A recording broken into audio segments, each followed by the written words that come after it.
What is up? Welcome back. Outside the cage, we are live. How we doing, brother?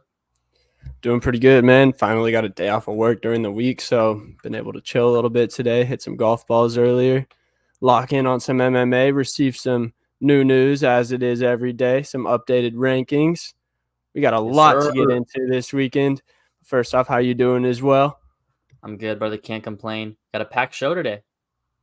Dude, bro, when I was sending you the list, we had to cut some stuff because it would have been a Rogan length episode. Facts. So first up, UFC Austin, man. This one, it almost reached Orlando levels for me. I can't say that quite Orlando levels, but that was an elite fight night right there. The atmosphere, the crowd. You had Rogan sitting next to Dana, just there on his off day. Had great fights, impactful fights in marquee divisions in the UFC. What kind of stood out to you the most, taken away from that card? I think there was a lot of guys that stood out. If we're talking about like fighters that stood out, obviously Arman Tsarukyan. I thought Jalen Turner had a big knockout. But if we're just talking about like stuff in general that stood out from the night, it's got to be the Bobby Green Jalen Turner stoppage. That was bad. One of the worst I've probably ever seen. You have the clip for us? Yeah, I'll play it for anybody that missed it. I don't even care to watch it again. I might look away.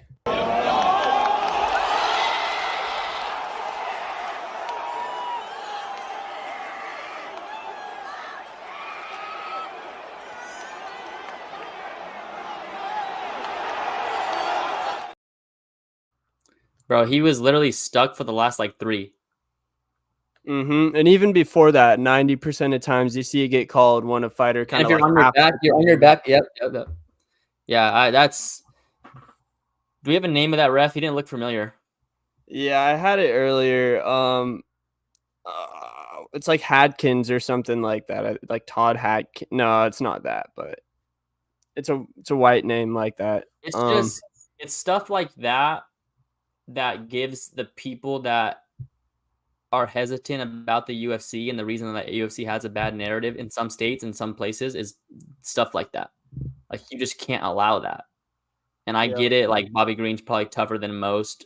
He can take some damage, but as soon as he goes to his back, like it's over. It was done then.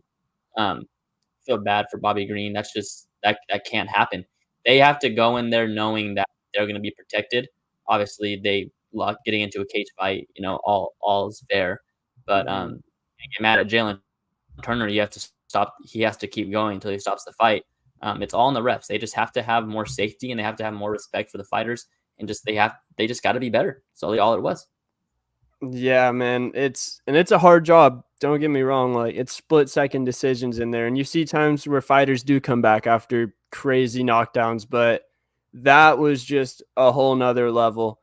And Dana White, he didn't come to the ref's defense. He said it was a terrible decision, but he did say that the ref he really felt bad about it. He was shook up. It's not like Yamasaki or past refs where they said some stupid shit, to quote Dana. He said, "Oh, I allowed him to be a warrior tonight."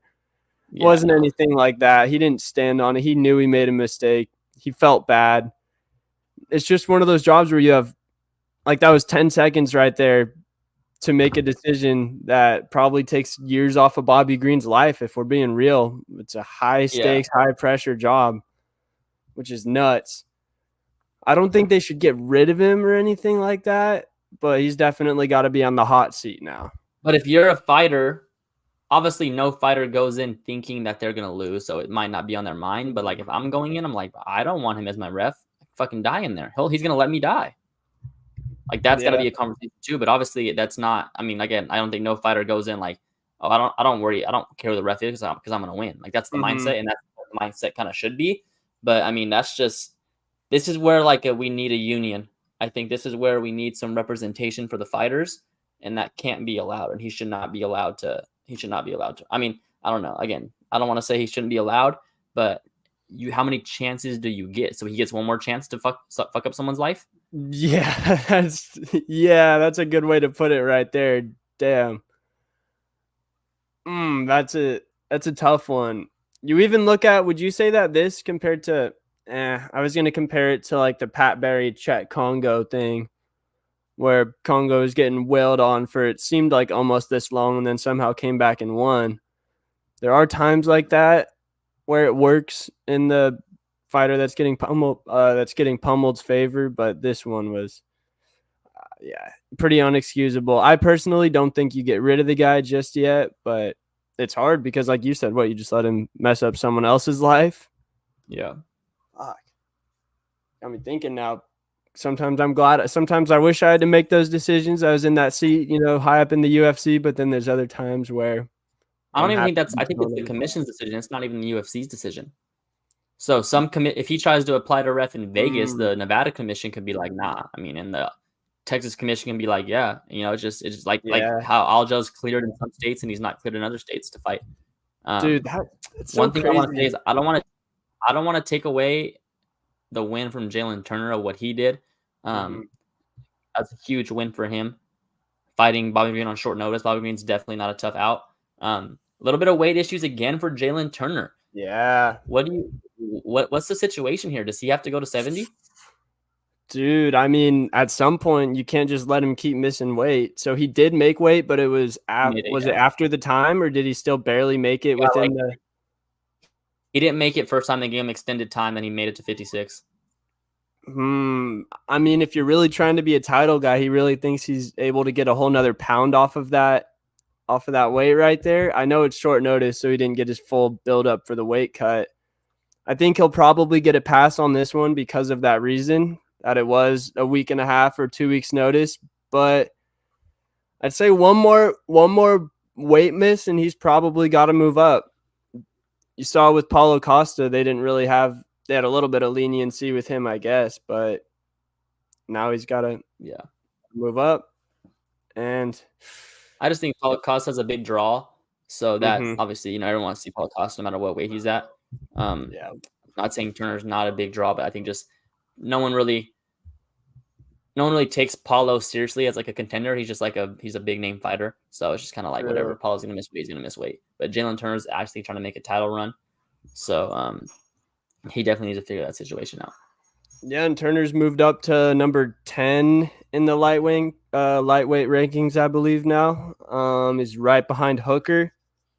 I had a couple recommendations for Turner's next opponent. I had, since we're on the Turner Bobby fight still, we kind of jump around a little bit. I had Benoit Saint Denis.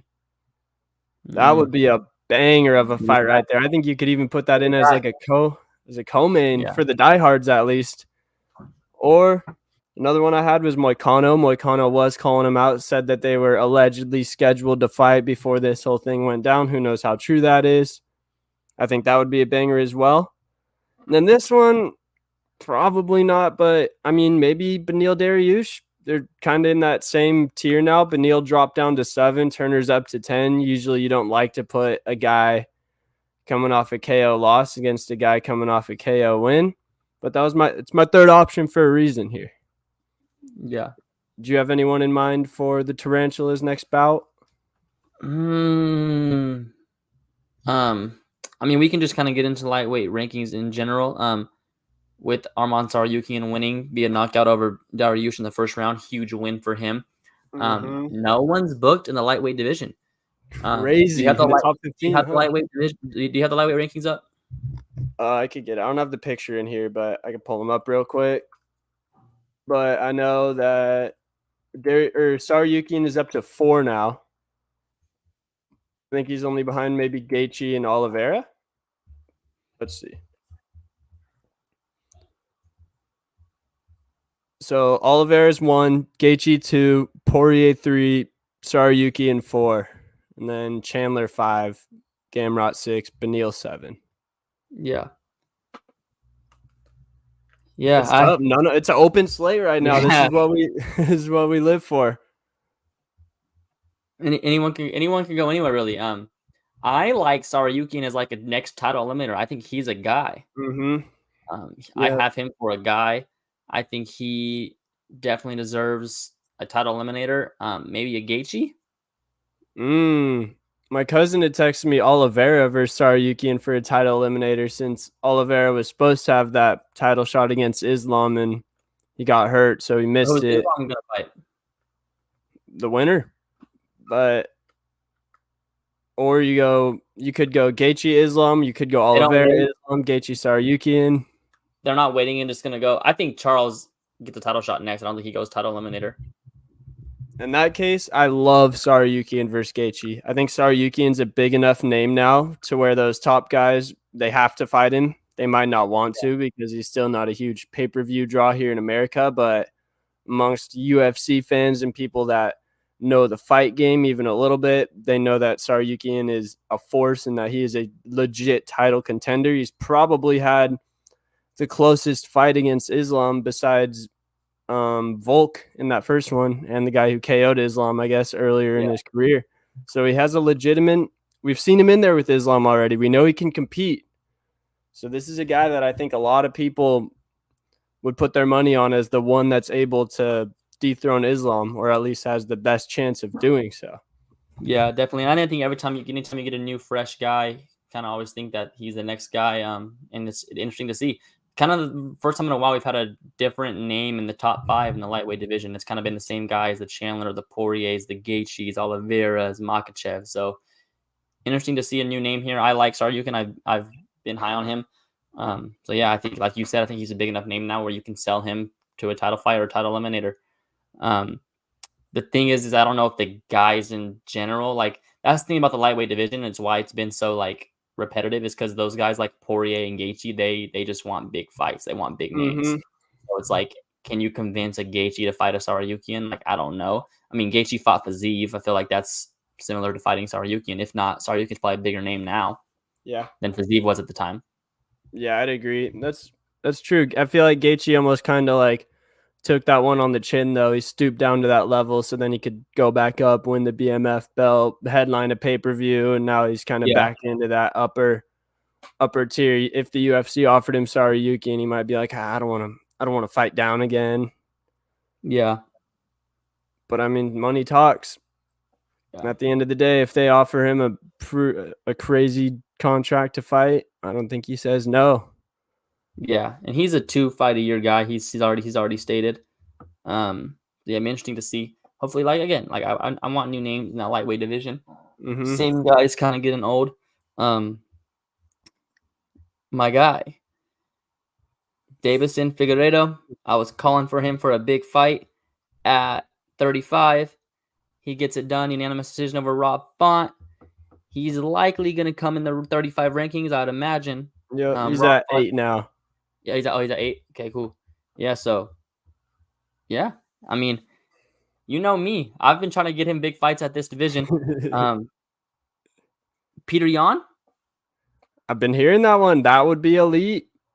I mean, Peter should be ready to go, right? I don't think he has anything booked at the moment. He had something that fell through, right? But yeah, I don't think he has anything booked right now. That would be a banger of a fight. And I mean, Figgy doesn't really have time to waste. Like you've said, he's 30, 35, 36 years old now. So yeah, it's now or never for him, especially in those smaller divisions. It's not like light heavyweight where you can make a title run at 40. Yeah. At least we haven't seen anyone do it yet. But I like that a lot, dude. That's a real test because if he beats Peter, he's a legit title contender. I think everyone else that's beaten him besides Merab has gotten the title shot right after. Yeah. I like that a lot. Dude, Figgy looked really good against Font. He didn't really look that much smaller either, in my opinion. Yeah, I mean, he was a big 25er, so kind of like, I think against smaller 35ers, I don't think he's gonna look small at 35. He just won't look as big as he did at 25. So I think, again, like, he's kind of in the middle. He's like a 130. Yeah, I think he's fine at that division. I don't think the size is an issue. Hey, you could tell he's been working with Henry with that karate stance he had out there in the beginning of the fight. It seems like he kind of went away from it a tiny bit, but I was laughing at the beginning. He really looked like Henry. Yeah. Head bobbing, the little wannabe McGregor stance, I guess you could say. Another guy who I had in mind for Figgy is if Song Yadong is able to get it done against Chris Gutierrez this weekend. So right now, Song Yadong's ranked 7, Figgy's ranked 8. They'd be on a pretty similar timetable as well. So I think Peter Yan's a bigger fight for sure. I think the UFC would rather do it. The fans would rather see that. But if for Yeah, some reason that's not possible, I would like to see a Song Yadong versus Figgy as well. And it's kind of like a win-win, because if Song wins, then you get to rise him up in the rankings again. He's only 26 years old. And then if Figgy wins, you can yeah, give him a title eliminator or a top 5 fight after that. I like it. Couple names on this card that also stood out. Sean Brady, big win for him, submitting Kevin Gastelum. Big win for Sean Brady coming off his first loss. Dominant. Took about a year off, but it's a big response for him. A lot of guys that start undefeated like that, they take a first loss. They don't know how to recover from just losing because they've never lost. So big bounce back for Sean Brady. I like him at the welterweight division again. He's here to stay, hopefully. Misha Tate, submission win. Cody Brundage, big knockout. Yeah, slam knockout over the prospect that I was hyping up a little bit. Didn't quite, come to fruition. Yeah. But yeah, Zach Brees tried to put him in an armbar. Cody Brundage said, "What the fuck is jiu-jitsu?" Picked him up, slammed him on his head, knocked him out.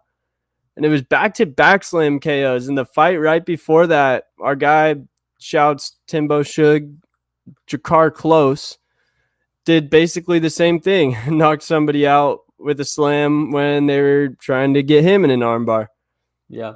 It has to be the first time in UFC history, right, that there's been back-to-back slam knockouts.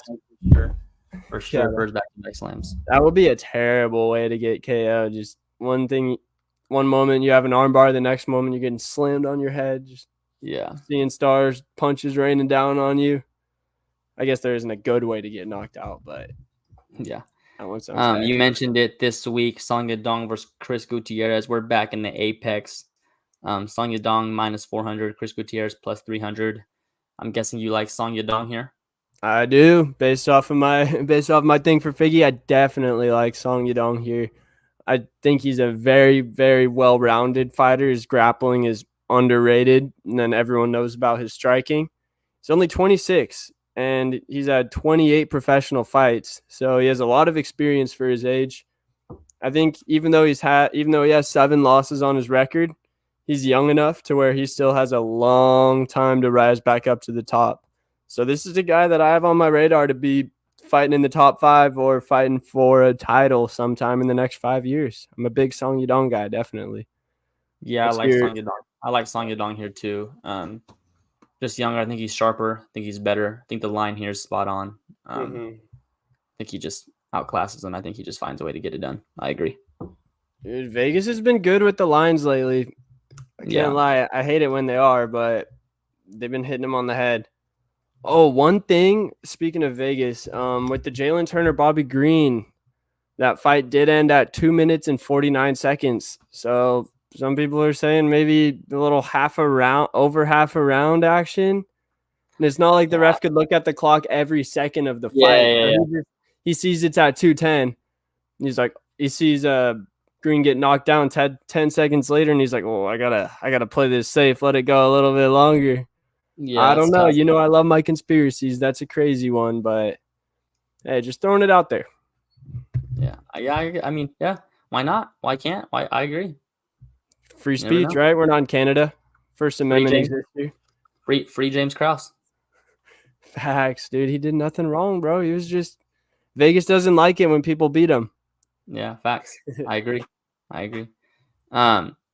We also had some other non-UFC big fights this weekend. I want to get your thoughts on Mike Perry versus Eddie Alvarez, BKFC. Mike Perry wins via corner stoppage. I guess, yeah. End of round 2. What was your thoughts on the fight, and what are your reaction? So I thought Eddie Alvarez was winning. Bro, he won the first round. I thought, he had Perry on skates. With the jab.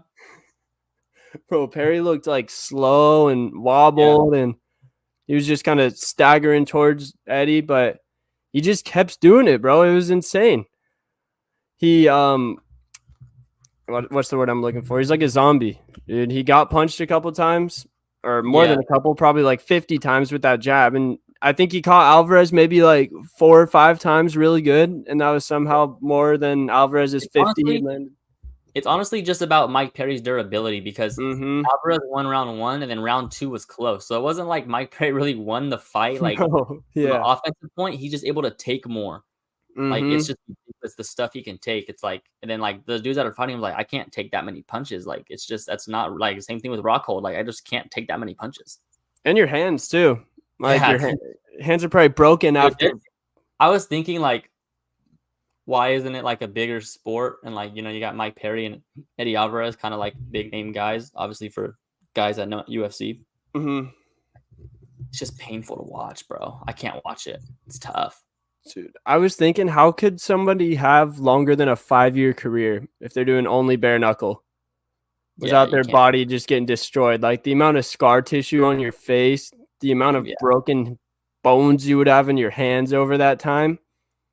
It yeah, just doesn't, but it is entertaining. I'll give it to him. I love the circle ring instead of the square ring for boxing as well. I feel like it makes it to where you can't run in there at all. You've just got to walk forward and throw down, trust your head movement, trust your fighting in the pocket.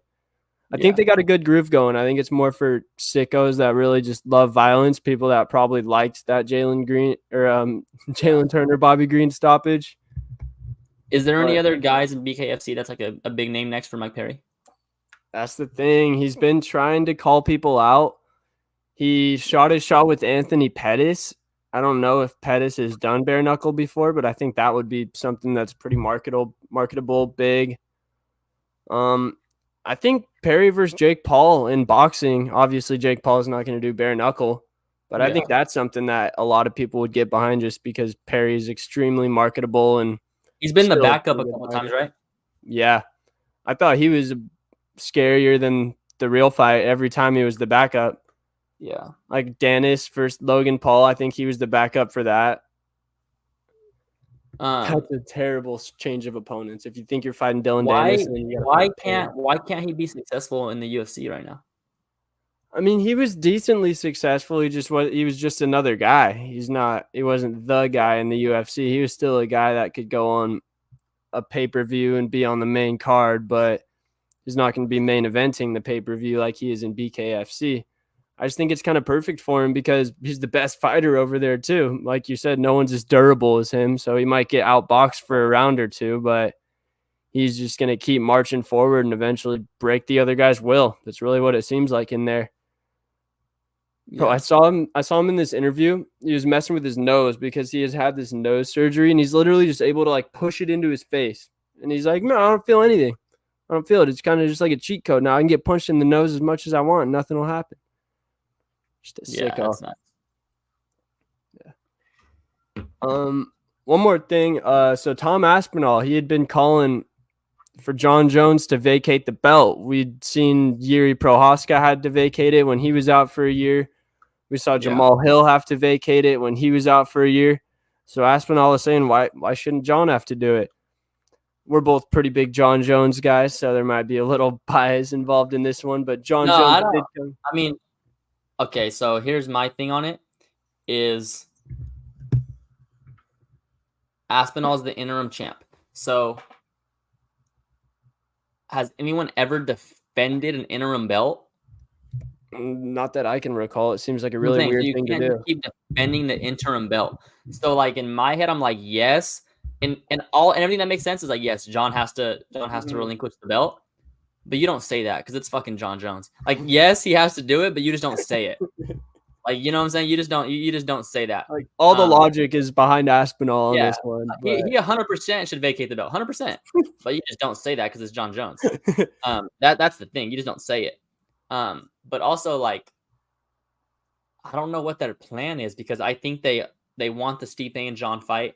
It was Mhm. already a late fight in their careers. Like it was interesting, but it wasn't like Everyone was kind of uh saying we wish this happened a few yeah. years ago. So the later it gets, it's like damn. And so now Stipe is not gonna fight for what? Fucking 2 years, 3 years. So then when you do John and Stipe, what's Aspinall do this whole time? Yeah, seriously, dude. He's in the prime of his career. He's not trying to sit on the sidelines for a year just because other guys are hurt. Yeah. So I And don't know what the plan yeah, is. Yeah, it's tough. I think, yeah, there's like a, But then there's also no one that I kind of like versus Aspinall. That like Yeah, really. I feel like Yalton Almeida is kind of the next one that would have potential to get up there, but he's not really exciting at all, especially after that Derek Lewis fight. I mean, And they from a don't money believe. standpoint. And they don't believe Stipe beats Aspinall, or they would just do Stipe and Aspinall. Yep, 100%. Yeah, I did see Dana in his post-fight presser after Texas. He was saying, no, John and Stipe has to happen. Like, so it seems like he's kind of, I don't want to say being stubborn on that one, but he really wants it to happen. And that does make sense because they're two of the biggest names of the last era. Yeah. Sad to say the last era, but it's true. Yeah, it's unfortunate that fight didn't happen. Yeah. But why? That's what I'm saying though, is like, why couldn't we just see? They honestly, what it comes down to is they don't have trust in Stipe. Because why can't you just do Stipe and Aspinall right now? Stipe wins, and then same thing.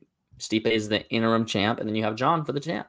Yeah, I think it's what you said. They just don't have faith in Stipe. I think they know that Aspinall is just that new breed. He's bigger, he's younger, he's faster, stronger at this point. I think Aspinall would probably be a minus 250, minus 300 favorite in that fight just based off of what we've seen in the last few years. And I don't even think it's the worst thing if Aspinall were to beat Stipe and then fight John after that. I mean, that builds up Aspinall enough. Yeah, but it's not about that. They want the Stipe versus John. It's for the name, for the history. Yeah, that's what they want. That one hurt. Not having that one hurt. Mm-hmm. Yeah. And you got anything else for us? We kind of flew through everything, but yeah, quick hitters. Quick hitters today. You got a prediction for the? I guess nothing will really happen before we're back on here. I was going to say college football playoff, but that's not for like another month. Yeah. Winner Bama Michigan wins it all. Yeah, I agree with that.